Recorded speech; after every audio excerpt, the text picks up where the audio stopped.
Modena humataw sa kantahan at sayawan ng Filipino community sa kanilang unang anibersaryo.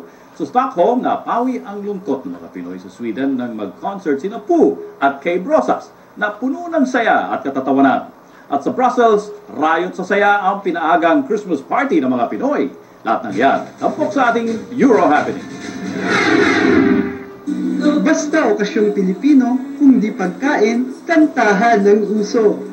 Ganito ay pinagdiwang ng Komunita Pilipina di Modena o Kopilmo ang kanilang unang anibersaryo.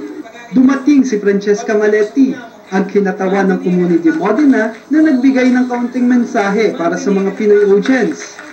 Pero ang main event ng pagdiriwang ay ang pagkanta ni Camille Cabaltera at Aileen Fernandez. Una silang nakilala sa TFC Cat at heto sila ngayon, sikat na sikat. Nagkaroon din ng kaunting sayawan.